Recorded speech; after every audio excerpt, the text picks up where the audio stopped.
నమస్తే, welcome to 99 TV. Jaganmohan Reddy గారు బంగారుపాళ్యం పర్యటన ఏమో కానీ రోడ్ల మీద ట్రాక్టర్లను ఎక్కడికక్కడ ఆపేస్తున్నారు. ఆయన వెళ్ళాలనుకుంటున్నది పరామర్శకి. ఎవరి పరామర్శకి అయితే ఆయన వెళ్ళాలనుకుంటున్నారో వాళ్ళ ట్రాక్టర్లే అక్కడ పోలీసులు ఆపేస్తున్నారు. చెప్పలేం ఆ ట్రాక్టర్లలో ఎవరెవరు ఎక్కడెక్కడి నుంచి వస్తున్నారో. నాన్ చిత్తూరు జిల్లా వాళ్ళు, చిత్తూరేతర జిల్లాల వాళ్ళందరూ వచ్చేస్తున్నారని సమాచారం. మనం ముందరే అనుకున్నట్టు దారిలో నుంచి చెప్తూనే ఉన్నాం. ప్రభుత్వం కూడా ఈ విషయంలో చాలా జాగ్రత్తగా గమనిస్తూనే ఉంది. చర్యలు ఏం లేవు, కానీ 15,000 మంది అసాంఘిక శక్తులు మళ్ళీ చొరబడే ప్రయత్నం జరుగుతుంది. అందుకనే ఈసారి ఏం చేశారంటే పోలీసులు చాకచక్యంగాను సమయస్ఫూర్తిగాను బంగారుపాళ్యం వెళ్లే రూట్లో జగన్మోహన్ రెడ్డి గారి ఫ్లెక్సీలన్నీ రాత్రికి రాత్రి తొలగించారు. వాటి చాట్ నుంచి ఏమన్నా అసాంఘిక శక్తులు జొరబడచ్చు, ఆయన పర్యటనలో ఆయన మీద దాడి చేయొచ్చు, లేకపోతే అల్లకల్లోను సృష్టించనువచ్చు. సో ఆల్రెడీ చితికిపోయిన మామిడి రైతుల వాళ్ళు పంట అంతా కూడా మరింత చితికేలాగా చేయడానికి కూడా, ఎందుకంటే మనం చూసాం కదా పొదిల్లో పొగాకు బేళ్ళని ఎలా ధ్వంసం చేశారు. ఈరోజు ఆయన వెంబడి వచ్చే ఈ 15,000 మంది అసాంఘిక శక్తులు కూడా ఈ మామిడి పంటని అరాకొరా మిగిలి ఏమన్నా 4 రూపాయలు వస్తుందనుకున్న పంటను కూడా ధ్వంసం చేసి కానీ వెళ్ళరనేది మొత్తానికి ప్రభుత్వంకి అనుమానం. అందుకనే ఈ ఫ్లెక్సీలన్నీ కూడా తీశారు. మొత్తానికి రసాభాస 500 మించి దాటితే జగన్మోహన్ రెడ్డి గారిని అరెస్ట్ చేసి తక్షణం శాంతి భద్రతల్ని పూర్తి స్థాయిలో ప్రభుత్వం అదుపులో తీసుకునే అవకాశం ఉన్నట్టు సమాచారం. వీటన్నిటితో పాటు నల్లపురెడ్డి ప్రసన్నకుమార్ రెడ్డి గారి ఎపిసోడ్, వీటి మీద సమగ్రంగా చర్చించడానికి మనతో ఉన్నారు పొలిటికల్ అనలిస్ట్ కేఎస్ ప్రసాద్ గారు. నమస్తే ప్రసాద్ గారు. నమస్తే. సో అదండి, ట్రాక్టర్లు ఎక్కడికక్కడ ఆపేస్తున్నారు. ఏమో ట్రాక్టర్లలో దాక్కొని మామిడి పంట ఆ పళ్ళ కింద దాక్కొని అసాంఘిక శక్తులు రానువచ్చు. There is every possibility. చూసాంగా మొన్న సత్తెనపల్లిలో 87 కిలోమీటర్ల పొడవున ఎలా వచ్చి చొరబడి ఒక 2 మృతికి కారణమయ్యారు. ఇప్పుడు అండ్ ఎనీ మూమెంట్ ఈసారి కొంత ఫ్లెక్సిబిలిటీ ఇచ్చారు జగన్మోహన్ రెడ్డి గారు. మీకు గమనించారు, మొన్న 100 మందే, ఈసారి 500 మంది వెళ్ళొచ్చని అవకాశం ఇచ్చారు. 500 దాటి కనిపిస్తే రౌడీ షీట్లు ఓపెన్ చేస్తారు. మీరు సాయంత్రం కొంచెం ఆ ఛానల్ చూడడం మానేయండి సార్, టైం ఖాళీగా ఉన్నప్పుడు. ఎందుకంటే వాళ్ళు ఇచ్చిన నెరేటివ్స్లోనే మీరు క్వశ్చనింగ్ ఉంటుంది. అసలు నాకు తెలియకూడదు ఇది ప్రజాస్వామ్యంలోనో ఎక్కడో నాకు అర్థం కావట్లేదు. 500 మంది పోలీసులు ల్యాండ్ ఆర్డర్ చూసి, నేను అదే చెప్తున్నాను కదా సార్, ల్యాండ్ ఆర్డర్ వాళ్ళు ఏదో వాళ్ళ జాగ్రత్తలు వాళ్ళు తీసుకుంటారు. సార్ మార్కెట్ యార్డ్లో చూడండి ఎట్లా ఉన్నారు, వాళ్ళ పోలీస్ పికెటింగే ఉంది అక్కడ. ఎవరు కాదంటున్నారు? పోలీసుల దిగ్బంధంలో, పోలీసుల యొక్క వాళ్ళ కండిషన్స్లో జగన్మోహన్ రెడ్డి గారి పర్యటన ఎలా ఉంటుందో ముందే ఊహించేసుకొని అసాంఘిక శక్తులు 15,000 మందిని ఒక దగ్గర తిప్పుకుని తిరుగుతున్నాడు అంటే ఏంటి సార్, నాకు అర్థం కావట్లే. ఆయన ఏమైనా కాన్వాయ్తో ఎక్కడి నుంచి బయలుదేరినప్పుడు వీళ్ళు పాస్ సినిమాలో చూడండి, బాలకృష్ణ సినిమాల్లో అట్లా కాన్వాయ్లు వేసుకుని వస్తూ ఉంటారు కదా, పొలో మన రాయలసీమ నుంచి అట్లా అలాంటి ఏమైనా దృశ్యాలు ఎక్కడ కనబడ్డాయి మీకు? పాసిబిలిటీ ఉంది, ఎవరు కాదంటారు? అదే చెప్తున్నాను, మీరు ఊహించుకున్న గంగతో రాంబాబు సినిమాలో ఒక ఉత్పాతం జరగకుండా ఆపటం అనేది పోలీస్ బాధ్యత అండి. మీరు కెనాట్ కాంట్రడిక్ట్ దట్. అలా కాదండి, ఉత్పాదం జరగకుండా అంటే నేను కాంట్రడిక్ట్ చేయట్లేదు. ఇప్పుడు జరిగినవి 2 యాక్సిడెంట్లో గౌరవ హైకోర్టు ఏ ప్రొసీడింగ్స్ ఇస్తుందో కూడా మీరు ఫాలో అవ్వకుండా ప్రీనరేటివ్స్తో you want to fix some person అన్న దగ్గర లీడ్ చేస్తానంటే ఎక్కడికి లీడ్ అవుతుంది? ఒకసారి ఆ ఫ్లెక్సీలు కూడా చూడండి, సర్వసాధారణ ప్రక్రియ. ఒకసారి అది చూడండి, అక్కడ పోలీసులకిను వైసీపీ నాయకులకు వాగ్వాదం జరిగింది. మరి ఇక్కడ హైదరాబాద్లో కూడా మున్సిపల్ అథారిటీస్, ఇక్కడ మన మేయర్ విజయలక్ష్మి అమ్మకి కూడా ఫ్లెక్సీ పెడితే తొలగించి ₹1,00,000 పెనాల్టీ. అక్కడ చూడండి ఒకసారి వాయిస్ కూడా విందాం.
పెద్ద సార్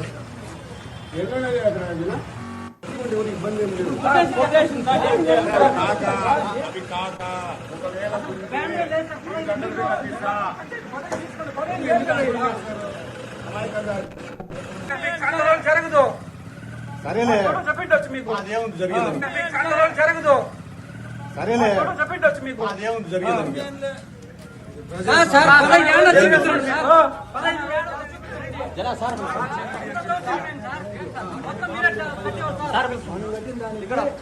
ఆవురి టీడీపీ ప్రెసిడెంట్ కంప్లైంట్ ఇవ్వడంతో పోలీసులు వచ్చి వాటిని తొలగించారని చెప్పేసి అంటున్నారు. అంటే పర్మిషన్ ఇచ్చారు, ఏ మాట మాట డెమోక్రటిక్గానే ఉంది ప్రభుత్వం కాబట్టే పర్మిషన్ ఇచ్చారు. కానీ దాటి చాటి నుంచి అసాంఘిక శక్తులు వస్తాయని అనుమానం పోలీసులకు వచ్చింది. లేటర్ ఇంటెలిజెన్స్ అది వచ్చినప్పుడు వాటిని తీసేటంలో తప్పేం లేదు కదా, దాన్ని ఎట్ట తప్పడతారు మీరు? ఏదో చూడండి, పెళ్ళికి తోరణాలు కడితేనే పెళ్ళి, తోరణాలు లేక వాళ్ళు కట్టలేదు కాబట్టి పెళ్ళి అవుతుంది అన్నట్టుగానే ఉంటుంది. ఆ ఫ్లెక్సీలు లేకపోతే ఈ పర్యటన అనేది ఆగిపోద్దా? ఓ తాత్కాలిక ఆనందం, ఎవరి పార్టీ వాళ్ళు ఎవరి ఫ్లెక్సీలు వాళ్ళు కట్టుకుంటారు. అటెన్షన్ ఏంటి, అధినాయకుడు దృష్టిలోకి వెళ్తామని. ఇది బేసిక్స్, అది సరే, దానికి కూడా తొలగిస్తున్నారు. మీరు చెప్పినట్టు లేటర్ ఇంటెలిజెన్స్ ఎంత ప్రొయాక్టివ్గా పనిచేస్తుందో, లేటర్ ఎవరి ఇన్స్ట్రక్షన్స్తో ఎవరు ప్రొయాక్టివ్నెస్ పోలీస్ డిపార్ట్మెంట్ చూపిస్తుందో ఆ ప్రజలందరూ గ్రహిస్తున్నారు. ఈరోజు ఒక ఫ్లెక్సీ కట్టినంత మాత్రాన, ఫ్లెక్సీ తొలగించినంత మాత్రాన పర్యటనలు రద్దు అయిపోవు, పర్యటనలు ఆగవు. జరిగేవి జరగక మనం ఇప్పుడు 500 మందితో కాన్వే అన్నారు ఉదాహరణకి. ఒక సింపుల్ లాజిక్ యూజ్ చేశారు అనుకోండి, ఆయన టెరిటరీలో ఉన్న జిల్లా ఇన్ఛార్జీలు లేదంటే జెడ్పీటీసీలు ఎంపీటీసీలు వీళ్ళందరూ 500 కాన్వే కింద వెళ్తారు కదా, వెళ్ళకుండా ఉంటారా? 500కి అయితే రిస్ట్రిక్షన్ లేదు కదా. అలా వెళ్తే నాకు తెలిసి తిరుపతి చిత్తూరు పార్లమెంట్లో 2 పార్లమెంట్లు అనుకుందాం. ఆ 2 పార్లమెంట్లోనూ 14 సెగ్మెంట్లు ఉంటాయి, 14 అసెంబ్లీ కాన్స్టిట్యున్సీలు ఉంటాయి, 14 మంది ఇన్ఛార్జీలు, 2 పార్లమెంట్ ఇన్ఛార్జీలు, 16 మంది అల్లే. 5 జడ్పీ చైర్మన్లు ఎంతమంది ఉంటారు, సర్పంచ్లు ఎంతమంది, వీళ్ళందరూ 500 మంది కన్నా ఎక్కువ ఉంటారు కదా. వీళ్ళందరూ కాన్వే వెళ్తారు.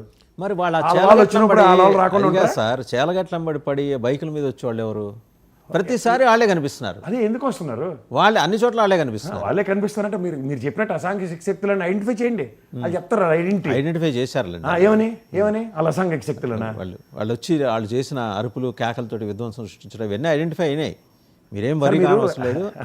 సరే కానీ లోపలేయటం. ఇప్పుడు మొన్న సత్యనపల్లిలో 117 మందికి నోటీసులు ఇచ్చారు కదా, నిన్న 350 మందికి పైచీలకి తిరుపతిలో కూడా నోటీసులు ఇచ్చారు, ఇంక్లూడింగ్ మున్సిపల్ చైర్మన్కి కూడా. గృహ నిర్బంధాలు ఎంతమందికి చేస్తారు చేయండి. ఇప్పుడు ఇవాళ మీరు గృహ నిర్బంధాలు చేసి, నేనే చెప్తున్నాను కదా ఇక్కడ ప్రొయాక్టివ్గా మీరు గృహ నిర్బంధాలు చేయండి అని. నిన్న కాక మొన్న మాట్లాడిన దాంట్లో కూడా నేను ఇదే విషయం చెప్పాను. మీకు అంత ఒక నాయకుడు వెళ్తే అధినాయకుడు వస్తున్నప్పుడు, నాయకులు వెళ్తున్నప్పుడు ఎంత అట్రిబ్యూట్ అవుతుంది అన్నప్పుడు నిలువరించి చూడండి. నిలువరించిన తర్వాత ఏమవుతుందో కూడా తెలిస్తే అది ప్రజాస్పందన. మీరు అన్నట్టు అసాంఘిక శక్తులు ఎక్కడి నుంచి వచ్చేస్తున్నాయో నేను అనలేదు సార్, దయచేసి అదేనండి చెబుతోంది. ఇది ప్రజాస్వామ్యంలో మీకు నచ్చని పార్టీ ఎవరైనా సరే అసాంఘిక శక్తులు అంటే ఇది ప్రజాస్వామ్యం అర్థమో ఏముందో ఒకసారి చెప్పుకోమనండి.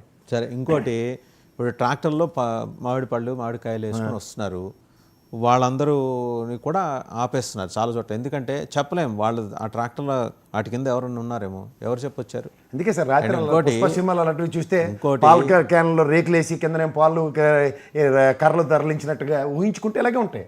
ఊహించుకోవటం కదా, మామిడికాయలు వేసుకుని పడుకుంటే సార్ చూద్దాం. సరే సరే, సినిమాలో పడుకుని చూడండి. అందాకెందుకు మీరు ఇంత ఆర్గ్యుమెంట్ పెట్టుకుంటున్నారు? ఈ 4 డాట్స్ కనెక్ట్ చేస్తే 4 చోట్ల మీరు కనపడ్డారా లేదా? వాళ్ళు ఎవరు కనపడ్డారు? వీళ్ళు ఇలా గొడవలు అంత కనపడిపోతే 117 మందికి ఎందుకు ఇచ్చారు నోటీసులు? 15,000 మందికి నోటీసులు 1 by 1 అన్ని. రాప్తాల్లో ఎంతమందికి ఇచ్చారు? తోపుదూది ప్రకాష్ రెడ్డితో కలిపి ఇంకో 40 మందికి ఇచ్చారు. 15,000 మంది అని ఐడెంటిఫైడ్ గా తిరుగుతున్నప్పుడు ఆ 15,000 మందికి నోటీసులు ఇవ్వకుండా ఓన్లీ 117, స్పెసిఫిక్ గా 30 మంది 40 మంది. ప్రసాద్ గారు, మీరు ఆవేశపడినంత మాత్రం ఫ్లెక్సీ తొలగించారన్నారు, సంతోషం. ఫ్లెక్సీ తొలగించినంత మాత్రాన కార్యక్రమం ఆగిపోతుంది అంటే ఆగుతుందో ఆగుతో ప్రజలు నిర్ణయిస్తారు. ఇవాళ మీరు పొలాల గట్ల అప్పుడు ఆటగా పరిగెట్టుకొచ్చి సైకిల్ వేసుకొచ్చిన వాళ్ళు, స్వతంత్రంగా స్వచ్ఛందంగా తరలి వచ్చిన వాళ్ళు అసాంఘిక శక్తులను అభివర్ణిస్తే కంపారిజన్స్ ఉన్నాయి కదా. చంద్రబాబు గారి పర్యటనలో, లోకేష్ గారి పర్యటనలో, జగన్మోహన్ రెడ్డి పర్యటనలో ప్రజలు ఏ విధంగా తరలి వస్తారో చూసుకోమనండి ఒకసారి. సో ఈ 3 కంపారిజన్స్ పెట్టుకొని తెలుగుదేశాన్ని you cannot find fault with Telugu Desam. వాళ్ళు చాలా ఆర్గనైజ్డ్గా ఉంటుంది వ్యవహారం. ఏమని వాళ్ళు చాలా డిసిప్లిన్, స్వచ్ఛందంగా ప్రజలు తరలి రాకపోవడం ఆర్గనైజ్డ్గా ఉండడం నా దగ్గర ఆన్సర్ ఉండదు. వాళ్ళు ఏదొచ్చినా డిసిప్లిన్గా ఉంటుంది. ఈ అరుపులు కేకలు ఇలా ఉండవండి, మీరు చూసే ఉంటారు. సరే సార్, మరి ఎలా అయితే అదేంటిది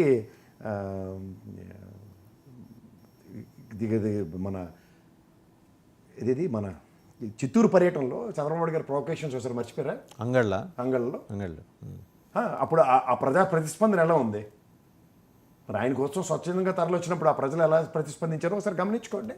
ఈయన ఇచ్చిన సో అప్పుడు స్పందించారు కాబట్టి ఇప్పుడు కూడా అలాగే స్పందిస్తారంటారు మీరు ఎవరు మీరు ప్రజలు అట్లాగనే ప్రజలు అబలిక్ అసాంఘిక శక్తులు లేకపోతే అంటే అప్పుడు వాళ్ళ అసాంఘిక శక్తులను మీరు ఒప్పుకుంటే వీళ్ళు కూడా అసాంఘిక శక్తులను ఒప్పుకుందాం. ఏంటి సార్ ప్రజాస్వామ్యంలో ఏ పార్టీకైనా 40% ఓటు బ్యాంకులు ఉన్న రెండు పార్టీలు అవి అయినా తెలుగుదేశం ఒకటండి. వైఎస్ఆర్సీపీ అయినా గెలుపోవడం అయినా ఒకటండి, ఒక్కసారైనా చట్టానికి లోబడి శాంతి భద్రతలు నేను గౌరవిస్తానని జగన్మోహన్ రెడ్డి గారు ఒప్పుకొని 500 మంది వెళ్ళిపోతే పంచాయతీ లేదు కదా. మనలో మనమాట సార్ మీరు ఇవాళ ఈ డిబేట్ అయిపోగానే ఆయన వస్తున్నాడని చెప్పి ఫ్లైట్కి వెళ్ళారు అనుకోండి సార్, ఎవరు నిలువరించగలరు? ఎవరు నిలువరించగలరా? పోలీసులు ఆపేస్తారు కదా. ఎలా ఆపేస్తారు? మీరు ఎవరిని అడిగొచ్చారు? ఇప్పుడు ఒక హైదరాబాద్ వాడికి చిత్తూరు వాడితో సంబంధం ఏంటి? మీరు సీనియర్ జర్నలిస్ట్ కదా, నా స్వేచ్ఛకి భంగం కలిగించే హక్కు నీకు ఎవరు ఇచ్చారని అడుగుతారా? అయ్యో బాబాయ్ నేను గాంధీ మహాత్మలో మీ తిరుపతి ఇంత ఫ్లైట్ టికెట్ వేసుకొచ్చి సరెండర్ అవ్వడానికి వచ్చానని అంటారా? అలా స్వచ్ఛందంగా తరలి వచ్చిన ప్రజలు నేను మా జగన్మోహన్ రెడ్డిని చూడడానికి వస్తున్నాం, లేదా మా నాయకుడిని చంద్రబాబు గారిని చూడడానికి వస్తున్నాం, లేదా పవన్ కళ్యాణ్ గారిని చూడడానికి వస్తున్నాం అంటే ఏం చెప్తారు మీరు దానికి? ఇది ప్రజాస్వామ్యంలో ఎవరు ఓటు బ్యాంకులు వాళ్ళకు ఉన్నాయి. లేదు గెలుపు ఓటమిని డిసైడ్ చేస్తాం, మీరు ఓడిపోయారు కాబట్టి మీ 40% ఓటు బ్యాంక్ చెల్లదు, వీళ్ళందరూ అసాంఘిక శక్తులని ఏమైనా డిక్లరేషన్ ఇస్తారా? ఇది కాదండి, ఇది 5th టైం ఆయన ఈజ్ మీటింగ్ ద పీపుల్. అంటే వేరియస్ ఇష్యూస్ మీద పొగాకన్నారు, తర్వాత మిర్చి అంటున్నారు, ఇవన్నీ అయిపోయినాయి. ఇప్పుడు సత్యనపల్లిలో విగ్రహావిష్కరణ, తెనాల్లో ఎస్సీ ఎస్టీ పిల్లలకు రాప్తాడులో పరామర్శకు వెళ్ళారు. పరామర్శలకు వెళ్ళేప్పుడు ఈ పటాటోపం ఎందుకంటే పరామర్శలకు వెళ్ళేప్పుడు ఓ పొలం వేల మందిని వేసుకోవాల్సిన అవసరం ఇప్పుడు మీరు శంకరాభరణం సినిమాకి దాన్ని ఇంకో పేరు పెట్టి సినిమా చూసి ఇదే అని మీరు ఛాలెంజ్ చేస్తే ఏమైనా ఆన్సర్ ఉంటుందా? సినిమా సారాంశం చూడండి. ఆయన వెళ్తున్నప్పుడు స్వచ్ఛందంగా తరలి వచ్చిన వాళ్ళని చూస్తారా? ఇప్పుడు శంకరాభరణం సినిమాకి రగడా అని సినిమా నాగార్జున పెట్టారు అనుకోండి, ఇదేంటి రగడా అని పేరు పెట్టారు అన్న పోర్ట్రేషన్ వీళ్ళు ఇస్తున్నారు. మీరు వాస్తవానికి దగ్గరగా ప్రజలు ఆయన చూడడానికి వస్తున్నారో లేదో చూసుకోమనండి. మీరు వెళ్తున్నప్పుడు ప్రజలు స్వచ్ఛందంగా వస్తున్నారో లేదో రెండు కంపారిజన్ చేసుకోమంటే అది వదిలేసి ప్రజలు స్వచ్ఛందంగా రావట్లే, మీరు చెప్తున్నట్టు అసాంఘిక శక్తులు వస్తున్నాయి అంటే కంపారిజన్ అంటారు. ఏదైనా జ్యువెలరీ షాప్ యాడ్ కంపేర్ చేసి చెప్పుకోవడానికి ప్రజలు అక్కడ గమనిస్తున్నారు, ప్రజలు వస్తున్నారు, వాళ్ళకి ప్రజలు వస్తున్నారు, వీళ్ళకేంటంటే అల్లరి ముక్కలు వస్తున్నారు, కనపడుతోంది, కనపడదే కదా ప్రభుత్వం చెబుతోంది. దాని పట్ల మీకు ప్రజలు రావట్లేదని వీళ్ళకి ప్రజలు రాగానే వీళ్ళు అసాంఘిక శక్తులను అల్లరి ముక్కలు అంటే ఎవరు ఒప్పుకుంటారు? నేనేదో ఒప్పుకోలేను, ఎందుకంటే ఇది ప్రజాస్వామ్యం, ప్రజలకి స్వేచ్ఛ ఉంది. మానవ హక్కులు ఉల్లంఘన చట్టాల కింద చూసుకుంటే మీరు ఖచ్చితంగా రాజ్యాంగ ప్రభుత్వం ఆయన వెళ్ళొద్దంటలేదే. ప్రజలు కూడా వెళ్ళొద్దని చెప్పడానికి వీళ్ళు ఎవరంటున్నా? ప్రజల్ని ఎలా నిరూపిస్తున్నారు? ప్రజల్ని కూడా వెళ్ళొద్దంటలేదు. లోకల్స్ ఎక్కడ పికెట్లు పెడితే అర్థం ఏంటి సార్? వెళ్ళొద్దనే కదా. ఇప్పుడు రోడ్డు మీద బార్కెట్లు పెట్టారు అంటే అర్థం ఏంటి? వెళ్ళొద్దనే కదా. వెళ్ళమన్నా సరే, ఈసారైనా ఆ వెహికల్స్ వెళ్ళేప్పుడు కొద్దిగా రోడ్డు మీద ఎవరున్నారు చూసుకొని వెళ్తారా? దానికి కూడా మీరు కథలు లేరు కాబట్టి ఆ కథకు అనుగుణంగా రోప్ పార్టీలు పెట్టవలసిన బాధ్యత పోలీసుదే కదా, పెట్టమనండి. ఆయన ఆల్రెడీ స్వచ్ఛందంగా ఏర్పాటు చేసుకున్నాడు ఆయన గలాన్ని మిలిటరీ అధికారి ఆధ్వర్యంలో.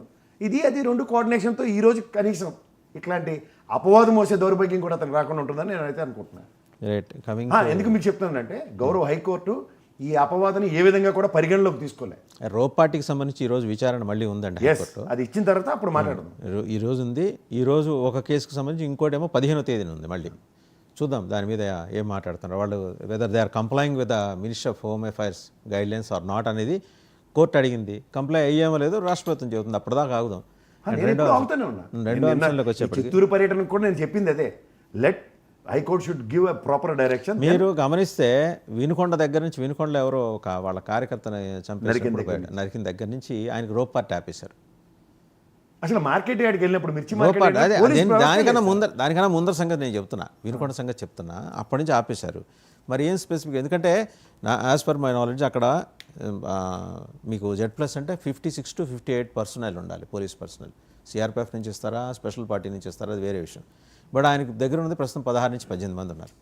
సో దీని మీద కూడా వాళ్ళు అడుగుతున్నారు. బహుశా కోర్టు ఏం మాట్లాడుతుందో చూద్దాం. రెండవది ప్రశాంత్ రెడ్డి, ప్రసన్న కుమార్ రెడ్డి గారి విషయాల్లోకి వస్తే కనుక పెద్ద రగడైంది. ఆయన ఆ రకంగా మాట్లాడటం విపరీతమైన అభ్యంతరకరమైన వ్యాఖ్యలు చేశాడు. ఫస్ట్ అసలు ఆవిడే మాట్లాడారో చూసి వెళ్దామండి ఒకసారి. ప్రశాంత్ రెడ్డి గారు.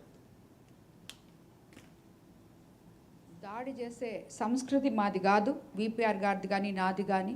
10 మందికి సాయం చేసే వాళ్ళమే కానీ ఎవరిని డిస్టర్బ్ చేసే వాళ్ళం కాదు. అది వీళ్ళు మాట్లాడిన మాటలు మీరు అలాగే మహిళలు అందరూ. కానీ నేను చెప్పాను, అసలు నేను వినలేదయ్యా ఏమి, నేను తర్వాత మాట్లాడతానని చెప్పి నేను వచ్చేసాను. తర్వాత నేను వచ్చే లోపలే, నాకు తెలిసే లోపలే ఏదో జరిగింది, ఎవరో అభిమానులు వెళ్ళారు, ఏదో చేశారు, నాకైతే తెలియదు అది. దాని తర్వాత కొంచెం ఏదో వాళ్ళు చేస్తే ఇతను ముక్కాలు భాగం ఇతను పగలు కొట్టుకున్నాడు. దానికి మాకు ఎటువంటి సంబంధం లేదు. మేము అలా చేసేవాళ్ళం కాదు, చేపించే వాళ్ళం అంతకన్నా కాదు. ఇది సరే, దేశం ఆవిడ అంతా అనేది తెలుసు. ఏంటంటే ముక్కాలు భాగం ఆయనే పగలగొట్టుకున్నాడు. ఆయన ఉన్నాడు సార్ ఇంట్లో. ఆ ప్రశ్నకి చెప్పి సమాధానం చేయించుకోవచ్చు. What is there? ఆయన ఉన్నది వాళ్ళ అమ్మగారు, పని అమ్మాయి, పెద్ద ఆవిడ. ఆవిడ భయభ్రాంతులకు గురై ఆ ఇంట్లో ఎలా బిక్కులు ఆడుకుంటే నేను మాట్లాడుతుందా పెద్ద ఆవిడ మాట్లాడినండి. సార్ ఒకటి దాడి మాత్రం జరిగింది. ఆ ప్రశాంత్ అమ్మ గారు చెప్పిన మాట ప్రకారం అయితే ఆవిడ అభిమానులు లేకపోతే వేమిరెడ్డి గారి అభిమానులు స్వచ్ఛందంగా ప్రతిస్పందించారు. Let them accept it. అంతేగాని ప్రశాంత్ రెడ్డి కూర్చుని ఇంట్లో సామాన్లు ఎరగొట్టుకున్నాడంటే అంతకన్నా కామెడీ ఇంకోటి ఉండదు. ఎందుకంటే ఉన్నది వాళ్ళ పెద్ద ఆవిడ, వాళ్ళ అమ్మగారు ఉన్నారు, పని ఆవిడ, వంట ఆవిడ ఉన్నారు. వీళ్ళిద్దరూ వాళ్ళ ఇంట్లో కూర్చొని అదే పనిగా సామాన్లు ఎరగొట్టుకోవడానికి ఉండరు కదా. ఎవడింట్లో అయినా సరే ఆ సామాన్లు ఆడు ఎరగొట్టుకోగలరు. మీరు నేను మా ఇంట్లో టీవీలు ఎరగొట్టుకోగలమా? ఎప్పుడు నాకు ఒకసారి పాకిస్తాన్తో క్రికెట్ మ్యాచ్ అన్నప్పుడు ఒకసారి రిమోట్ ఇచ్చి కొడితే అప్పుడు అలా బకెట్ టీవీలు ఉండేవి ఇరిగిపోయి. ఆ తర్వాత దాని బాధ ఎంతో నాకు తెలుసు. తర్వాత మళ్ళీ టీవీ కొట్టడానికి ఎన్ని సార్లు వచ్చానో నాకు తెలుసు. దగ్గర 2 కోట్ల ఆస్తి నష్టం జరిగితే ఎవడైనా సరే కక్కడొక్కలు దీని పైకి వచ్చినోడే ఉంటాడు. కానీ రాత్రి ఏదో అలా గాలి జనార్దన్ రెడ్డికి ఒకడికేసి వెళ్ళింది ప్రపంచంలో నడమంత్రం చిరాడు. అలాగే ఎవరికి పడితే అడిగి రాదు కదా. అలాంటి ఎరగొట్టుకోవాలంటే అర్థం ఉంది. కానీ వీళ్ళటోళ్ళు ఎందుకు ఎరగొట్టుకుంటారు? ఎందుకంటే నాకు గాలి జనార్దన్ రెడ్డి విషయం ఏంటంటే భగవంతుడికి ఇచ్చిన కిరీటం కూడా దేవదేవుడికి ఇచ్చిన దాని మీద ఇది జీజేఆర్ ఏదో రాసి ఇచ్చాడు. వాళ్ళు ఏం పక్కన పెట్టారు అది కిరీటం తొడగకుండా. సో అలాంటి ఓవర్ యాక్షన్ చేసి వాళ్ళు వేరేగా ఉంటారు. వీళ్ళటి వాళ్ళు అలా కాదు కదా. రాజకీయాల్లో శ్రీనివాసరెడ్డి గారి దగ్గర నుంచి ఉన్న ఫ్యామిలీ అది 4 దశాబ్దాలు 5 దశాబ్దాల నుంచి ఉన్న రాజకీయ ఫ్యామిలీ. అండ్ పైపచ్చి వాళ్ళకి కొన్ని ఉన్నాయి. మాట్లాడడం నేను ఖచ్చితంగా తప్పనే చెప్తాను. ఎందుకంటే ఆడవాళ్ళ గురించి మనం అందరూ తను ఓ భారీ స్థాయిలో ఉండి ఆ విధంగా ఉన్న మాట్లాడడం ఎవరైనా సరే యాక్సెప్ట్ చేయరు. కానీ దాని అర్థం నువ్వు ఇంటికి వెళ్ళి దాడులు చేస్తాం, చంపేస్తాం. నెల్లూరుకు ఒక ఔన్నత్యం ఆవిడ చెప్పారు కండి. ఆవిడైతే అంటే వాళ్ళకు ఒక ఇదే గుర్తుంచుకోండి. She will not encourage such kind of Lokesh గారు అక్కడ she will not encourage such kind of things. I'm not denying it. More over నిన్న లోకేష్ గారి పర్యటన అక్కడ ఆయన ఉంటుండగానే దిస్ హస్ మేడ్ అవునా కదా. ఇప్పుడు ఎంత కాదన్నా ప్రశాంత్ రెడ్డి గారు అంటే వెళ్ళేవాళ్ళు ఆయనకి ఫోన్ చేసి చెప్పి మేము వెళ్తున్నాం అంటారా అండి? నేను అంటుంది అది కాదు సార్. ఇవాళ ప్రశాంత్ రెడ్డి గారు, వేమిరెడ్డి గారు వాళ్ళిద్దరూ తెలుగుదేశంలో ఒక ఎంపీ ఎమ్మెల్యే స్థాయిలో ఉన్నారు. గౌరవ మంత్రి పదవుల్లో నారాయణ గారు అండ్ లోకేష్ గారు అక్కడే ఉన్నారు. లోకేష్ గారు ఇప్పుడు ఆ పార్టీకి ఆల్మోస్ట్ ఫ్రంట్ ఎండింగ్ వారియర్ ఆయనే. సో ఈయన అన్నప్పుడు వాళ్ళ శ్రేణుల్ని సంయమనం విచక్షణ కోల్పోకుండా ఈ మాటలకి భావావేశాలకి ఆయన ఏ విధంగా ప్రతిస్పందించాలన్నది ఆయన మీద కూడా గౌరవతరమైన బాధ్యత ఉంటుంది కదా. ఎలాగన్నారు ఇక్కడ మీరు end of the day if you can read in between the lines Prashant Reddy గారు మాట్లాడిన దాంట్లో ఎవరో మా వాళ్ళు అభిమానులు ప్రతిస్పందించారు, యాక్సెప్ట్ చేసింది ఆవిడ. బట్ మొక్కల భాగం ఆయన ఎరగొట్టుకున్నాడంటే అది హాస్యాస్పదంగా ఉంది. నేను అంటుంది ఏంటంటే ఈవిడికి సంబంధించిన ఎమ్మెల్యేకి వెనకాతల అంత గణం లేకుండా ఎవరు ఉండరు.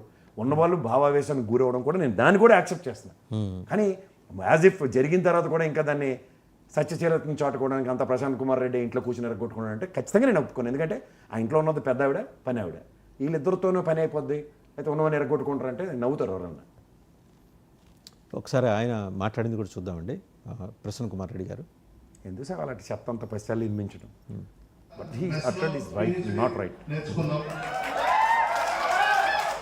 తిరుపతిలో పిహెచ్డీ నేర్చుకున్నావు, బెంగళూరులో పిహెచ్డీ చేశావు, హైదరాబాద్లో పిహెచ్డీ చేశావు, మెడ్రాస్లో పిహెచ్డీ చేశావు, చివరకు మాగుంట లేఅవుట్లో కూడా పిహెచ్డీ నేర్చుకున్నావు. అది ఏంటా పిహెచ్డీ అనేది మీరు అర్థం చేసుకోండి. చాలా పెద్ద కథ. అప్పులు తెచ్చుకుంటున్నాడు, ఫోన్లు ఏమంటే ఒకటి ఇంటర్నల్ కాన్ఫ్లిక్ట్స్ ఏమన్నా ఉంటే పొలిటికల్ రైవల్రీ ఏమంటే అక్రాస్ ద టేబుల్ కూర్చొని మాట్లాడుకోవచ్చు. 2 పెద్ద ఫ్యామిలీసే. నల్లబరెడ్డి గారిది పెద్ద ఫ్యామిలీ, వేమిరెడ్డి గారిది పెద్ద ఫ్యామిలీలే. Across the table round table పెట్టుకొని ఒకళ్ళు అవినీతిని ఒకళ్ళు చూపించుకోండి. మన అమెరికన్ సిస్టంలో మాదిరి ఆ వ్యక్తిగతంగా వెళ్ళాల్సిన అవసరం అయితే లేదు. ఆయన వెళ్ళారు, అందులో డౌట్ ఏం లేదు. బట్ వెళ్ళిన తర్వాత వీళ్ళ స్పందన కూడా కరెక్ట్ కాదు. మరి పోలీసు ఇంతవరకు ఎలాంటి యాక్షన్ తీసుకున్నారో ఏంటో దీని మీద చూడండి. ఇంకోటి పోస్ట్ ఇండిపెండెన్స్ గనక చూస్తే నెల్లూరులో ఎప్పుడు ఇట్లాంటి సంఘటనలు లేవు. ఈవెన్ అరాచక జగన్మోహన్ రెడ్డి గారి పరిపాలన వాళ్ళు అనే దాంట్లో కూడా లేదు. ఇలా జరగల. ఏది వెళ్ళటం, మూకుమ్మడిగా దాడి చేయటం. ఎక్కడ యూపీలో క్రిమినల్ సీల్డ్ని బుల్డోజ్ చేసి యోగి ఆదిత్యనాథ్ ఇలా కూలుస్తుంటాడు. ఆల్మోస్ట్ ఆ తరహాలో జరిగింది. వాళ్ళైతే మరి ఇప్పుడు జగన్మోహన్ రెడ్డి గారు ఎంబడి తిరిగే అసాంఘిక శక్తుల్లో భాగమా లేకపోతే వేరే ప్రత్యేకంగా అసాంఘిక శక్తులు ఏమైనా రాష్ట్రంలో ప్రవేశించాయనే దాన్ని కూడా పోలీసు ఫోకస్ పెట్టాలి. మొన్న వాళ్ళ నెల్లూరు ప్రకాశం జిల్లాల దగ్గరలోనే కదా సార్ ఒక అతన్ని తెలుగుదేశం అతన్ని ఎంత పైశాచికంగా చంపేశారు. వాళ్ళు కూడా ప్రొఫెషనల్ కిల్లర్సే కదా. సో సేమ్ ఇప్పుడు నేను ఇందులో ఇది ప్రొఫెషనలిజం ఏం లేదు సార్. ఖచ్చితంగా నేను ఒకటే విషయం చెప్పగలను, తెలుగుదేశంకి సంబంధించిన ఎమ్మెల్యే గారు, ఎంపీ గారి ఫ్యామిలీ మీద ఆ విధంగా దుర్భాషలాడిన ప్రసన్న కుమార్ రెడ్డికి తెలుగుదేశం శ్రేణులే ఖచ్చితంగా ప్రతిస్పందించాయి. గతంలో చంద్రబాబు గారి పార్టీ ఆఫీస్ మీద వైఎస్ఆర్సీపీ నాయకులే కదా ప్రతిస్పందించారని ఈ రోజు దాకా కేసులు లాక్కోలేక పీక్కోలేక వస్తున్నారు వాళ్ళు. సో సేమ్ ఇది is a part and parcels of respective parties. వాళ్ళకి పార్టీ అభిమానులు ఉంటారు, నాయకుల పట్ల వీరాభిమానులు ఉంటారు. వాళ్ళు ప్రతిస్పందించేదానికి పార్టీ సంయమనం పాటించమని పిలుపులు ఇవ్వాలి. హ్యాండ్స్ ఫోర్త్ ఇలాంటి పునరావృతం కాకుండా ఇచ్చేయాలి తప్ప ఈ జరిగిన దానికి అలాంటి మొక్కలు ఎరగొట్టుకున్నాడు ఇలాంటి కామెడీలు చేస్తే చాలా దరిద్రంగా ఉంటుంది. అందుకని right sir, thank you Prasad garu, thank you very much. So చూద్దాం మరి కాసేపట్లో జగన్మోహన్ రెడ్డి గారి బంగారుపాళ్యం పర్యటన మొదలవుతుంది. ఎక్కడికక్కడ ట్రాఫిక్ స్తంభనకి సంబంధించిన సమాచారం అంతా ఉంది. ట్రాక్టర్ల మీద పోలీసు స్పెషల్ నిఘా పెట్టారు. ఎందుకంటే ట్రాక్టర్లో మామిడి పంట మాటని ఇంకెవరైనా దాక్కునే అవకాశాలు కూడా లేకపోలేదు. అసాంఘిక శక్తులు 500 మించి గనక వ్యవహరిస్తే రోడ్డు షీట్లు ఓపెన్ చేస్తాం, పోలీసు చాలా స్పష్టమైన హెచ్చరిక జారీ చేశారు. జగన్మోహన్ రెడ్డి గారు కూడా పంతానికి పోయి మరి ఇక్కడ దాకా తీసుకొచ్చినట్టు కనిపిస్తుందని ఒక అబ్జర్వేషన్. చూద్దాం ఈరోజు సాయంత్రానికి డెవలప్మెంట్స్ ఎలా ఉంటాయో. అంతా ప్రశాంతంగా జరగాలని కోరుకుందాం. అండ్ బియాండ్ ఒకవేళ అలాంటివి ఏమైనా జరిగితే ప్రభుత్వం తీసుకునే యాక్షన్ మాత్రం జగన్మోహన్ రెడ్డి గారిని ఖచ్చితంగా ఇబ్బందులు పడేస్తుంది. ఇందులో ఎలాంటి సందేహం లేదు. Thank you very much Prasad గారు.